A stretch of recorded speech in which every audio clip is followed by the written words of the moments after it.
محترم سامعین السلام علیکم۔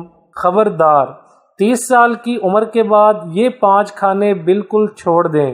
جانیں وہ کون سی غذائیں 30 سال کے بعد کھانے سے آپ جلدی بوڑھے ہو سکتے ہیں۔ ہر وقت جوان اور تندرست رہنے کا خواب ماڈرن دنیا میں سب دیکھتے ہیں، چاہے کوئی بوڑھا شخص ہی کیوں نہ ہو۔ فٹ اینڈ سمارٹ اور جاذب شخصیت کا مالک ہونا پسند کرتا ہے، جس کی وجہ یہ ہے کہ بڑھاپے میں انسان محتاجگی کا شکار ہو جاتا ہے اور سہارے کی ضرورت پڑتی ہے۔ ایسے میں جب آپ 30 سال کی عمر کو پہنچ جائیں تو آپ کی ہڈیوں میں آسٹیوپوروسس کی بیماری بڑھنے لگتی ہے اور ان میں کیلشیم کی کمی کی وجہ سے جسم میں بڑے نقصانات ہوتے ہیں۔ آج ہم آپ کو میگزین ٹوٹکے میں 7 ایسے کھانوں کے بارے میں بتانے جا رہے ہیں جو 30 سال کی عمر کے بعد کھانے کم کر دیں اور بعد ازاں ان کو بالکل ترک کر دیں۔ نمبر 1، نمک کا استعمال۔ مچھلی کے گوشت کو فرائی کرنے سے پہلے نمک لگا دیا جاتا ہے۔ نمک مچھلی کے گوشت میں سے پانی جذب کر لیتا ہے۔ اس طرح ہماری روزمرہ کی خوراک میں شامل نمک ہمارے جسم میں پانی کی مقدار کو کم کرتا ہے اور زیادہ نمک کھانے سے جہاں دیگر کئی طرح کی بیماریاں جیسے ہائی بلڈ پریشر وغیرہ لاحق ہو سکتی ہیں، وہاں یہ جسم کا پانی جذب کر کے ہماری جلد کو جلدی بوڑھا کر دیتا ہے۔ نمبر 2، بازاری پیک کھانے۔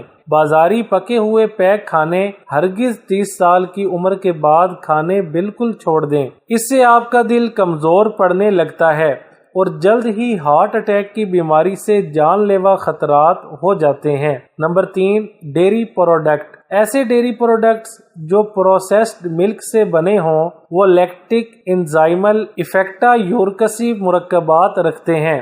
یہ آپ کے جگر کو جلد از جلد ختم کر دیتا ہے، جس سے نہ تو کچھ کھانے پینے کی ہمت رہتی ہے اور نہ ہی جگر برداشت کر سکتا ہے۔ نمبر 4، فلیورڈ رنگ۔ کھانوں میں فلیورڈ رنگ اور ذائقوں کے لیے مختلف چیزوں کے کیوبز ڈلتے ہیں، جن میں ہائی پوائسچرڈ کلورین اور نمکیات ہوتی ہیں، جس سے گلے کے کینسر کے خطرات 30 کی عمر کے بعد بڑھ جاتے ہیں۔ نمبر 5، آدھا پکا ہوا گوشت۔ دم پخت اور بازار سے خریدے ہوئے کم ابلے ہوئے گوشت کو کھانے سے شریانوں میں بلاکیج کے مسائل بڑھ جاتے ہیں۔ اس لیے 30 سال کی عمر میں جب کہ آپ کا مدافعتی نظام کمزور ہونے لگتا ہے، ایسے میں یہ کھانا آپ کی صحت کو خراب کر سکتا ہے۔ نمبر 6، سفید آٹے کا استعمال۔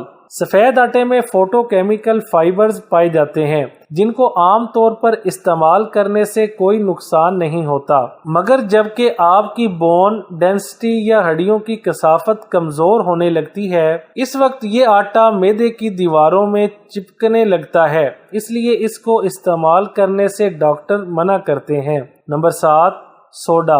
سوڈے کا استعمال ہر چیز میں کرتے ہیں، یہ کسی حد تک اچھا بھی ہے، مگر اس میں لیپٹن ایپیٹائٹن ہوتا ہے جو جسم میں توانائی کے ہارمونز کو الیکٹرونز کی صورت میں زائل کر دیتا ہے، جس سے جسم کو بڑے نقصانات کا سامنا کرنا پڑتا ہے۔ ویڈیو اچھی لگے تو لائک، شیئر اور چینل کو سبسکرائب کرنے کے ساتھ کمنٹ باکس میں اپنی رائے کا اظہار کرنا نہ بھولیں۔